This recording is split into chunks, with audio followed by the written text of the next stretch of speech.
Hola a todos. Bienvenidos a mi canal Keep Up.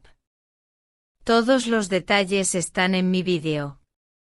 Si les gusta, me encantaría que le dieran me gusta y se suscribieran a mi canal.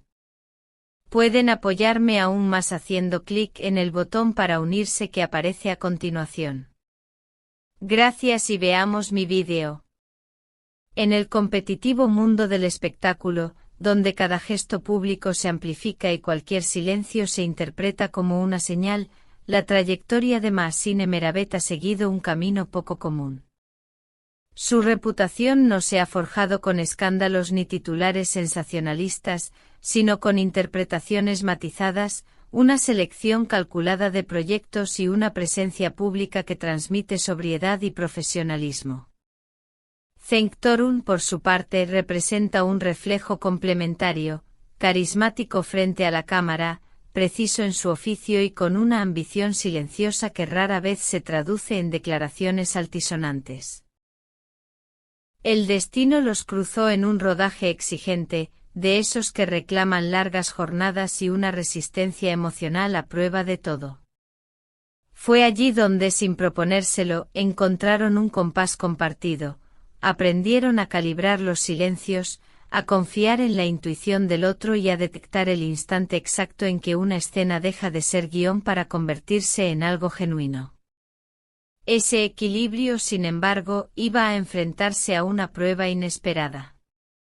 Todo comenzó días antes del episodio que más tarde se viralizaría. Según personas cercanas, Mahsine confesó a su círculo íntimo que necesitaba regresar a casa por un tiempo. No se trataba de un escándalo ni de una ruptura profesional, era, más bien, la consecuencia de un año agotador entre rodajes, estrenos, giras de prensa y desplazamientos constantes. Sentía que con un micrófono siempre cerca, era imposible escuchar su propia voz. Decidió que antes de ser absorbida por el siguiente capítulo, debía reclamar una pausa.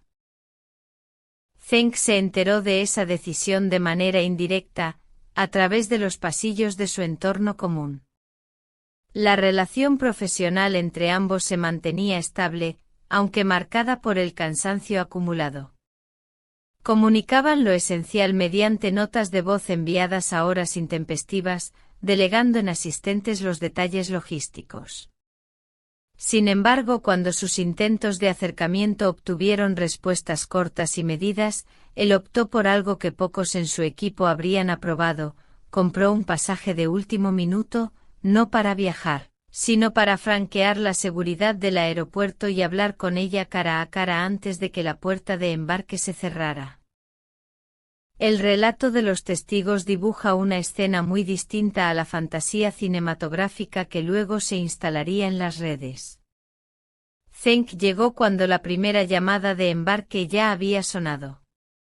Sin aspavientos ni empujones, se acercó al mostrador, explicó que tenía un asiento en ese vuelo y preguntó con calma si podía ver, aunque fuera por unos minutos, a una pasajera llamada Mahsine Meravet. La respuesta inicial fue negativa.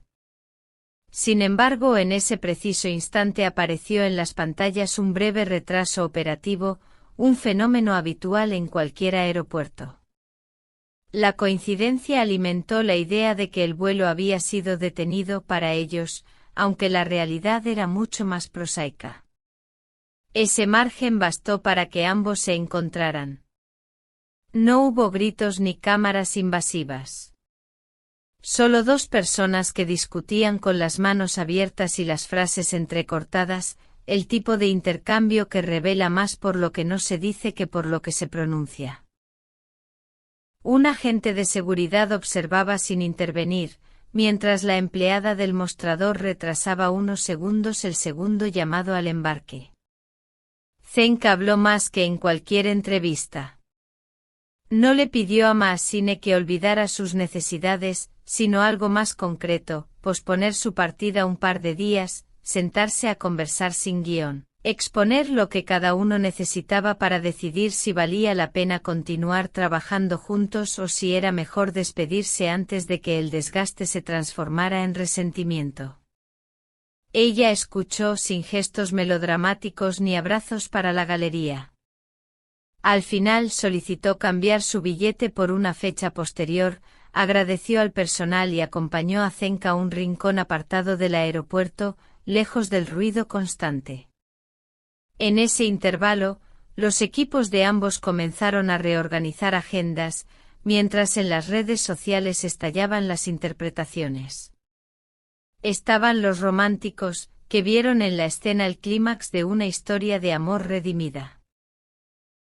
Los escépticos convencidos de que todo era una maniobra para salvar una colaboración en declive, y los profesionales del medio, que reconocieron en aquel gesto un intento por proteger un vínculo creativo de las presiones de la industria. Al día siguiente las declaraciones públicas fueron tan sobrias como calculadas. Mazzini agradeció la paciencia del personal aéreo y explicó que posponía su viaje por motivos personales, pidiendo tranquilidad. Cenk por su parte se disculpó con los pasajeros si la demora les había causado inconvenientes y cerró con una frase que resonó más que cualquier promesa pública: a veces, las palabras más importantes hay que decirlas en persona. Detrás de ese encuentro se tomaron decisiones clave. Primero, establecer límites claros para futuros proyectos conjuntos, menos estrategias publicitarias forzadas, más tiempo de ensayo y un control absoluto sobre cualquier acción promocional que difumine la línea entre personaje y persona. Segundo, entender que regresar a casa no es huir, sino recargar energías para volver con integridad. Y tercero, verbalizar miedos que rara vez caben en un comunicado: el desgaste, la inseguridad frente a nuevos relevos y la amenaza de convertirse en versiones prefabricadas de sí mismos. Lo ocurrido en el aeropuerto no fue un acto heroico de película, ni un escándalo, ni la confirmación de todos los rumores. Fue más bien la decisión de anteponer la presencia real a la mecánica profesional, aunque solo fuera por una tarde. Y en una industria que premia la inmediatez, ese tipo de pausa tiene un valor incalculable. Hoy las posibilidades son varias: un tiempo de descanso total, un proyecto pequeño sin ruido mediático que ponga a prueba su conexión en un entorno controlado, o una reinvención absoluta en un género que les permita brillar sin depender del romance. Sea cual sea la elección, la audiencia también tiene un papel: apoyar los límites, valorar el trabajo auténtico y exigir historias que respeten la inteligencia del espectador. Desde K-Pop queremos preguntarte: ¿tú qué opinas de este gesto? ¿Fue un acto de valentía emocional o simplemente una estrategia inteligente? ¿Te gustaría ver a Mazzini y Cenk en un nuevo proyecto juntos o crees que ha llegado el momento de caminos separados? Tu opinión puede ser la chispa que inspire el próximo capítulo. Muchas gracias por ver mi vídeo. Nos vemos en el próximo vídeo. Cuídense y adiós.